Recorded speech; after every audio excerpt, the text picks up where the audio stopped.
They say the loudest battles are fought in silence, not in the world outside, but within our own minds. Negativity doesn't storm in with noise.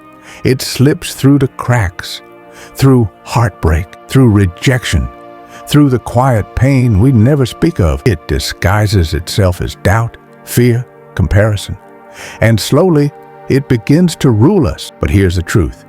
If you don't face it, it will define you. You want to be unstoppable? Then conquer the only battlefield that truly matters, your mind. Because no enemy is more dangerous than the one that whispers from within.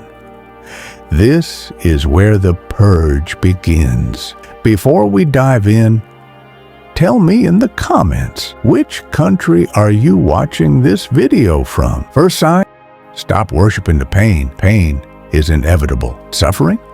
Suffering is a story, a twisted narrative we keep telling ourselves, as if pain makes us pure, as if replaying betrayal somehow makes us strong. We don't remember. We reopen. We don't heal. We poison. Every time you whisper, "I wasn't enough," you're not honoring your truth. You're sharpening your wounds. Let the pain scar over. Let it remind you of what you survived, but never let it become your identity. As Marcus Aurelius said, if you are pained by external things, it is not they that disturb you, but your own judgment of them. And that judgment, that's yours to rewrite. Don't crown yourself in thorns and call it growth. Heal, then rise. 2 sign, kill the inner critic with discipline. You've heard that voice, the one that says you're too late, too weak, too broken. It mimics your tone, borrows your thoughts, and pretends it's you, but it's not. It's a parasite, feeding on your fears, curled up in the attic of your soul, whispering doubts every time you try to rise. You don't silence it with positive thinking. You silence it with movement, with sweat, with sacrifice, with self-command. When you rise before the sun, when you control your habits, when you push your body and starve your addictions, you're not just chasing goals.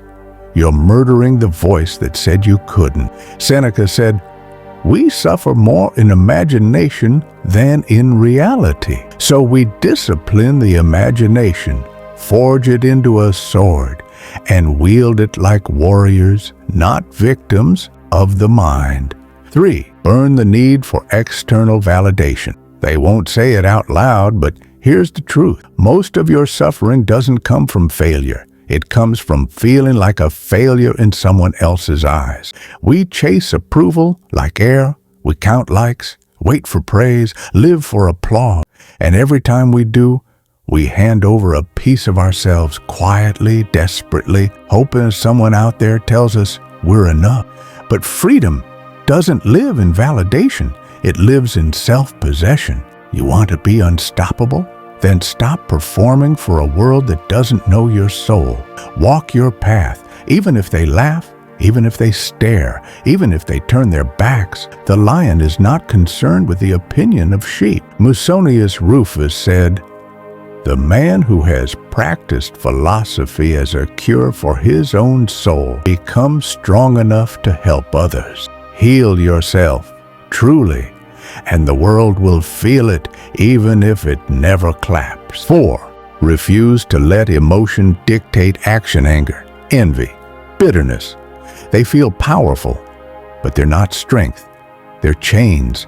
Chains that bind you to impulse, to chaos, to the noise outside of you. Every time you react in rage, every time you lash out or crumble, you confirm to life that you're still a prisoner, not of others, but of yourself. True power lives in restraint, in the pause, in the breath between what happens and how you choose to respond. That stillness, that's where the strong reside. The Stoics never feared pain, nor chased praise. They knew those things weren't theirs to hold. What belonged to them and what belongs to you is reason, judgment, will. Seneca once wrote, "No man is more unhappy than he who never faces adversity, for he is not permitted to prove himself. So when life tests you with insult, with betrayal, with fire, don't flinch, don't scream, don't break. Be the one who walks through storms with silence and stands untouched while the world shakes. Because the one who rules himself needs no crown. And if this message stirred something buried inside you, something quiet but unbroken, don't let it fade. Let it grow. Let it guide.